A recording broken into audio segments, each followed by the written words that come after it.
The first IndyCar race at Texas Motor Speedway changed the course of IndyCar racing forever. An officiating error led to the wrong car driving into victory lane and resulted in what might be the most infamous victory lane brawl in auto racing history. How could this happen? Find out next. The Texas Motor Speedway was opened in early 1996, but didn't host a major race until 1997, when the NASCAR Winston Cup Series opened the track officially in April of 1997. For their second major event, Texas received the coveted spot on the Indy Racing League calendar, as the race directly following the world-famous Indianapolis 500. TMS rolled out all the stops for the occasion and planned to stage the first ever night race for Indy-style race cars. The Indy Racing League itself was experiencing growing pains. 1997 was the first time the league would use its own chassis and engine formula, with the 1996 season being staged using leftover equipment from the rival kart series. The new engine formula, which mimicked NASCAR's Cup Series, allowed teams and independent builders to create their own versions of GM's Oldsmobile or Nissan's Infiniti engines. However, these stock-block, normally aspirated V8s proved extremely unreliable. Chassis safety was also a concern, as several top drivers were out from injuries suffered during the month of May at Indianapolis. And during practice for Texas, IRL points leader Mike Groff fractured his back in an accident and would be on the sidelines for the next two races. Perhaps worst of all, the finish to the first true IRL version of the Indianapolis 500 was marred by controversy, and the legitimacy of the event was called into question.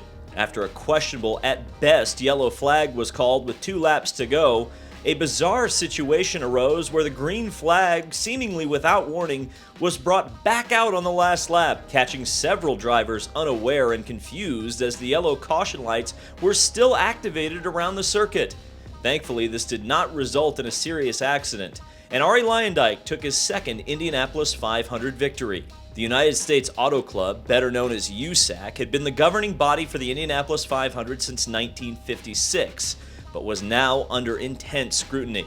USAC also sanctioned the other races in the Indy Racing League, and both the league and USAC had to be nervous after the events at Indianapolis. The IRL teams and drivers were also greeted by a unique qualifying format at Texas. Rather than a traditional time trial, a 3-lap average was used, and there was a twist. On the 3rd lap, the driver had to enter the pit lane and the pit crew had to perform a 2-tire pit stop to officially qualify for the race. This proved to be quite a struggle for many teams and meant the starting grid would be quite jumbled when the green flag fell. Texas Motor Speedway was greeted by a superb 100,000-person crowd for the track's first IndyCar race. Let's take a look at how the 26 qualifiers lined up. It's a Team Menard front row sweep with Tony Stewart on the pole and Robbie Buell alongside. Row 2 sees the original sneaky Swede Kenny Brack alongside the 96 Indy 500 champ Buddy Lazier.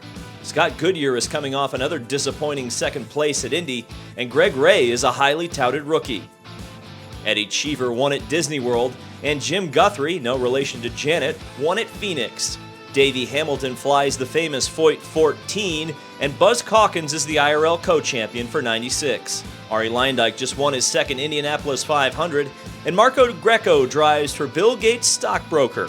Robbie Groff got a top 10 at Indy, and Mark Dismore's family sells go-karts. Roberto Guerrero has the fastest Infiniti in the field, and Alfonso Giafoni crashed on the pace lap at the Indy 500. Vincenzo Sospiri's 1997 included MasterCard Lola and a front-row start at the Indy 500. Alan May is in his first IndyCar race. Dr. Jack Miller is a dentist by trade and is sponsored by toothpaste, and Sam Schmidt is the last driver not to screw up in qualifying. Billy Boat replaces the injured Scott Sharp for AJ Foyt, and Eliseo Salazar is a kart defector. Johnny Unser replaces Mike Groff, and Fermin Velez is the first IndyCar driver to race under the Spanish flag. Tice Carlson is driving Jim Guthrie's backup car after a crash in practice, and Alessandro Zampedri is in his second race back from terrible leg injuries suffered on the last lap of the 1996 Indy 500. The green is out, and Tony Stewart runs away. Oh wait, yellow flag immediately. Remember what I said about engines? Well, Marco Greco's didn't even last past turn 1. Teammate Fermin Velez has also retired from the race due to engine concerns. The race is back green and Stewart picks up where he left off, out in front, but he has a challenger, Buddy Lazier. Get used to seeing the yellow and purple cars together today. Crash! Alan May's first and only career IndyCar start ends against the outside wall in turn 1. Sam Schmidt takes avoiding action on the apron and also hits the wall. Both drivers are okay. The only thing that could stop Tony Stewart early on was his fuel tank. He runs out of fuel just before his first pit stop and loses a lap. The lead of the race is taken over by both AJ Foyt racing cars, Davey Hamilton and Billy Boat, until Jim Guthrie passes both of them and takes the lead. Whoops, a right rear tire explodes on Jim Guthrie's car, and another leader is taken out. Buddy Lazier cycles to the front and motors away from the Foyt cars. A hard-charging Tony Stewart unlaps himself from Lazier, or was it a pass for the lead? At this point in the race, confusion has begun to mount about the scoring of several different cars, making it unclear to most everyone at the track which drivers are actually running where in the race. This confusion meant that the next time Tony Stewart comes up on Buddy Lazier, Buddy races him hard. Stewart and Lazier went side by side for nearly 2 laps, but Buddy drove it too hard, and his Oldsmobile engine gave up the ghost with 50 laps to go.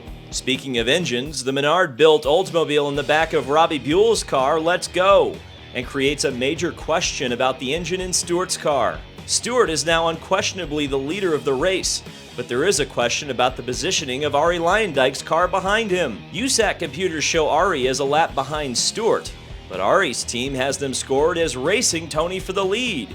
Much as Stewart raced Lazier earlier, Luyendyk passes Tony, but Tony doesn't defend this as his team believes he is a lap ahead of the fight, and Buell's engine failure makes them nervous about reliability. Billy Boat, driving for AJ Foyt, is a distant second to Stewart as the race enters its final stage, and appears to go a lap down when Tony's engine blows, and into the wall goes the apparent leader of the race. What a gift for AJ Foyt Racing and Billy Boat, as Boat takes the checkered flag and the win in front of a hometown Texas crowd for AJ Foyt Racing.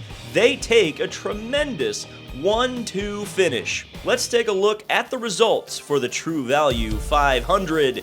Hey, wait a second, what's happening in Victory Lane? 20 laps on the end, lap to lap. Then I count.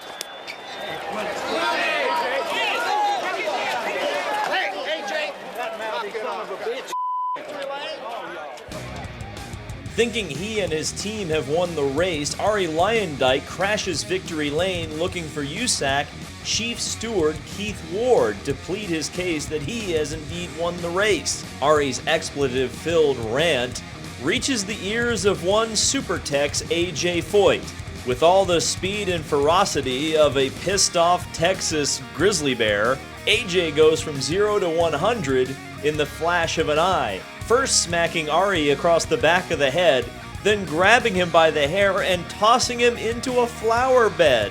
IRL CEO Tony George jumps into the fray and shoves AJ. Tony knows a PR disaster when he sees one. The war of words continued afterwards. I think that's uncalled for. I don't know why he does that. Please, talk to me, don't hit me in the head. If you had to do it over again, would you have not gone into victory circle? I said something quietly to somebody there, but then their crew started to yell at me. And then I said something to them to the effect that I lapped them, that I passed them for a lap, and then I got hit in the head. I want to be a crybaby and just, if you're going to do something, you do it out of victory circle, and I don't know what the deal was. I really don't. But despite the slap, Arie had a point. The next morning, the United States Auto Club overturned the results of the race, awarding the win to Arie Luyendyk in Treadway Racing. USAC gave this explanation for how the scoring error occurred. Started the race off. We were in excellent shape. The first 18 laps, of course, we were mostly under the yellow light, and the system was working perfectly then. However, after we went back green and started racing in the green, we started developing problems with at least 5 cars, I believe it was,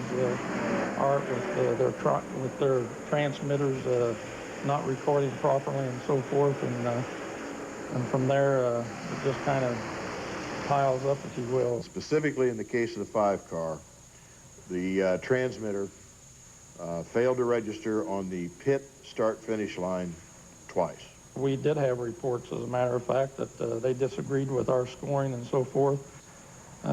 We were busy trying to audit the best we could while we were running the race, and we just wasn't able to get on top of it and determine that we were in error. The Indy Racing League took swift disciplinary action against USAC for the scoring error at Texas and the fiasco at the Indianapolis 500, stripping USAC of both the sanctioning of the Indy Racing League itself and the Indianapolis 500, and has continued to sanction their own races all the way up until today. So despite the results looking like this as the fans filed out of Texas Motor Speedway, the record book shows a much different story. Arie Luyendyk is the winner by a full lap over the AJ Foyt Racing teammates of Billy Boat and Davey Hamilton. Luyendyk's teammate Scott Goodyear is in 4th, with Tony Stewart, a wrecked car, in 5th. Eddie Cheever is in 6th place, Eliseo Salazar is in 7th. Greg Ray brings it home 8th. Vincenzo Sospiri gets a top 10 finish for Andy Evans. Johnny Unser, on replacement duty for Mike Groff, scores a top 10 and is the highest finishing Nissan Infiniti in the field. Mark Dismore and Alessandro Zampedri in his final IndyCar start of his career. Roberto Guerrero and Tice Carlson, who had some issues throughout the race. Robbie Groff looked good until his engine failed. Ditto for Robbie Buell and Buddy Lazier, each the victim of an engine. Kenny Breck had a water leak that ended his day. Buzz Calkins blew a head gasket. Alfonso Giafoni also had an engine gone. Jim Guthrie you saw crashed because of a blown tire. Alan May and Sam Schmidt were both caught up in the same incident. And Dr. Jack Miller had an electrical issue. You saw Fermin Velez and Marco Greco out of the race early with engine issues in their Scandia racing cars. The Indy Racing League made national headlines. Whether those are good or bad is up to you, for the 6 Indy 500 wins worth of victory lane scuffle they got for the first Texas Motor Speedway IndyCar race. While Arie Luyendyk is awarded the win and got a replacement trophy, Supertex has never given the trophy back for this particular race. And AJ would later say of this fight that while he won the fight in victory lane, he lost the fight to his wife on the car ride home. Thank you guys for watching. This has been David Land on YouTube. Subscribe for more motorsports coverage as well as in-person coverage of Texas Motor Speedway and the IndyCars this weekend. Hope to see you there.